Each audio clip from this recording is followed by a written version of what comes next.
एक मिनट हाँ सर हाँ तो एक मिनट जी हाँ सर सब मतलब सतीश को जनता मतलब विरोध कर रही है। मैं नहीं कर रहा हूँ, एक समाज है, समाज जगह है, पर सब जनता मतलब इकट्ठी बने से कि नहीं कैंडिडेट ने टिकट दे दो गोयल साहब छोड़ने, तो सब आप सत्य है, सब गोयल साहब के खिलाफ है, सब बात है, एक ही बात है सर। बाकी मैंने पहली बार भैरू सिंह जी का पग पकड़ के सिर में सेपा रख के मैं टिकट दिलवाया, मैं खुद दिलवाया, मैं खुद गया था, तो कोई बात ही नहीं है आज का कुण गयो आज नहीं जाना कुण गयो वह बात जोड़ी है एम बहुत है ताना सही। अच्छा नितर मेरे लिए सब सम्मान एक ही होना चाहिए, जब मैं इन तलाव में मतलब रह सके, नहीं तलाव में डूब सके। ठीक सर एक मिनट बोलो आप बताइए। पार्टी के स्वाभिमान के लिए जो 15 मई 2003 को परिवर्तन यात्रा रैली निकली, लेकिन हमने उसमें परिवर्तन कैंडिडेट का नहीं किया। अब इतने वर्षों से हम देख रहे हैं कि परिवर्तन आवश्यक हो गया, पानी एक जगह पड़ा सड़ गया है। ये आदमी अपने अहम के कारण हमारे कार्यकर्ताओं को, क्योंकि मैं जब से समझने लगा तब से जनसंघ से जुड़ा हुआ हूँ, मैं जयपुर रहा और मैं इस भारतीय जनता पार्टी के लिए सक्रिय रहा। मैंने अपने राजपूत समाज को छोड़कर 1990 में भैरू सिंह जी के से मिलकर के और सुरेंद्र जी गोयल को टिकट दिलाने के लिए पूरी मदद की। जिस बड़ को हमने लगाया वो बड़ अब सड़ चुका है, अब परिवर्तन की आवश्यकता है। ये 36 कौम की मांग है और परिवर्तन आवश्यक है। हम हमारे स्वाभिमान के लिए परिवर्तन चाहते हैं। जितनी समस्या हमारे एरिया में है, काफ़ी सरकार में रहते हुए भी हम कार्यकर्ता बहुत तकलीफ में हैं और कार्यकर्ताओं को इतना अपमानित किया जा रहा है, शायद ऐसे कोई आम आदमी भी नहीं करता। इसमें नेता नगरी को लेकर अगर कार्यकर्ताओं को इस तरह से परेशान किया जाता है और अगर पार्टी दोबारा रिपीट करेगी तो कार्यकर्ता और 36 कौम जैतान विधानसभा की 36 कौम इस बार व्यक्तिगत गोयल साहब के साथ नहीं है। पार्टी के साथ हम रहेंगे लेकिन गोयल साहब के साथ नहीं। अगर पार्टी किसी व्यक्ति को टिकट बदलाव करती है तो तन मन धन से और जितने अच्छे वोटों से गोयल साहब को पिछली बार निकाले उससे भी अच्छे वोटों से निकालने की कोशिश करें। ठीक सर धन्यवाद। क्या मांग रहेगी आपकी यहाँ पे जो क्षेत्र में उम्मीदवार के लिए? उम्मीदवार को लेकर हमारी मांग ये रहेगी कि इनके अलावा क्षेत्र में हम किसी भी कार्यकर्ता को ये अपना उम्मीदवार बनाए तो हम उनके साथ हैं। हमारे समाज और 36 कौम इनके साथ हैं। वो जब है कि जब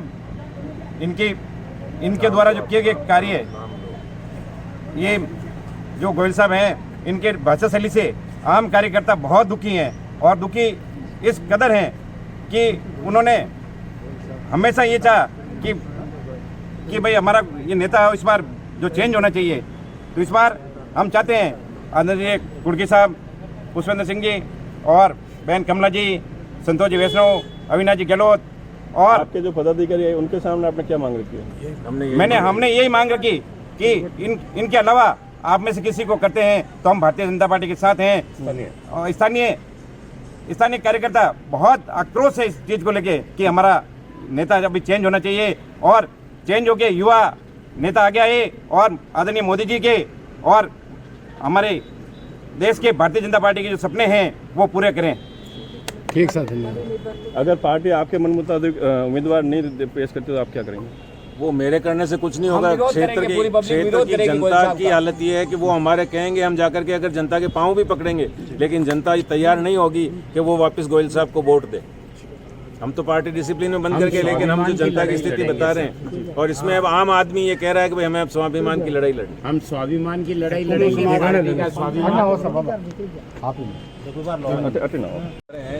उनको हमने सबने मिलकर के एक ही बात कही है कि जो अभी हमारे वर्तमान विधायक आदरणीय सुरेंद्र जी गोयल साहब हैं, उनसे अब जैतारण की जितने भी जनता है वो करीब दाब चुकी है और हम ये चाहते हैं कि जैतारण का अब जो टिकट दिया जाए वो किसी दूसरे व्यक्ति को दिया जाए। इसमें हम 5 उम्मीदवारों ने मिलकर के टिकट मांगा है, जिसमें हमारे हीरा सिंह साहब की जो पुत्रवधू है आदरणीय बहन कमला जी, मैंने मांगा है। निमाज से जो हमारे महेंद्र जी कुमावत उन्होंने मांगा है। एक हमारे अविनाश जी गहलोत हैं उन्होंने मांगा है और संतोष जी जो शर्मा है उन्होंने मांगा है। लेकिन हम पाँचों ने उनको एक ही बात कही है कि हम 5 में से किसी को भी टिकट दे देना, हम एक साथ हैं। लेकिन हम ये नहीं चाहते हैं कि सुरेंद्र जी गोयल को वापस रिपीट किया जाए, और अगर वापस रिपीट किया जाता है तो हम कोई भी उनके साथ नहीं है, न जैतारण की जनता उनके साथ है और ये पार्टी को अपनी सीट गंवानी पड़ेगी। क्या कारण है कि विरोध हो रहा है उनका? कारण तो बहुत से हैं, आप लोगों से भी छुपे हुए नहीं है। वो किसी भी कार्यकर्ता का मान सम्मान नहीं करते हैं, जाते हुए व्यक्ति को झड़क करके सीधी जवाब देते हैं। और आजकल तो ये हालत ये हो गई है कि जब से बीमार हुए हैं वो लोगों को गालियाँ तक निकाल देते हैं। और अब 25 साल से जो आदमी बैठा है, और आज आप जेतारण की हालत देखो, आदरणीय वसुंधरा जी ने और प्रधानमंत्री मोदी जी ने पैसे देने में कमी नहीं रखी है। आज जेतारण की सड़कें टूटी हुई पड़ी है। आज मैं पाली सेंट्रल कोऑपरेटिव बैंक से चेयरमैन हूँ। आदरणीय प्रधानमंत्री जी ने जो फसल बीमा योजना लागू की, जेतारण को छोड़ करके बाकी पूरे जिले के अंदर काश्तकारों को लाखों रुपए का मुआवजा मिला। और पिछले 4 साल से जब से गोयल साहब हमारे विधायक बने, 1 रुपया भी हम मुआवजा नहीं दिला पाए। और जब मैंने मंचों के ऊपर उनको कहा कि साहब हमारी प्रधानमंत्री जी की योजना चल रही है और इसमें काश्तकारों को फ़ायदा मिल रहा है, तो मेरे बात को उठ करके जनता के सामने कहा कि नहीं हमारे यहाँ तो बहुत फसलें होती है, यहाँ अकाल ही नहीं पड़ता है। तो जनता ने उस बात का विरोध किया। और सबसे ज़्यादा बड़ी नाराज़गी जो काश्तकार के अंदर वो यही है कि 4 साल से 1 रुपया भी प्रधानमंत्री फसल बीमा का पैसा जेतारण की जनता को, काश्तकार को नहीं मिला। इसलिए काश्तकार अब के 2 हाथ करने को तैयार है। अगर गोयल साहब आए तो इस दफ़े वो नहीं जीत पाएंगे। और वो ये कहते फिर रहे हैं कि ये 4-5 आदमी हैं, इनके अलावा जनता मेरे साथ है। तो जनता का भी आवाज़ जनता ने पहुंचा दी है ठेठ तक। और भी मैं आप लोगों से भी निवेदन करना चाहूँगा कि आप अपना सर्वे कर लें कि जिसमें जनता की क्या स्थिति है। ठीक साहब। स्थानीय उम्मीदवार को लेकर आपकी क्या मांग है? स्थानीय उम्मीदवार को लेके क्योंकि कार्यकर्ताओं की अनदेखी की जा रही है, कार्यकर्ताओं का अपमान किया जा रहा है।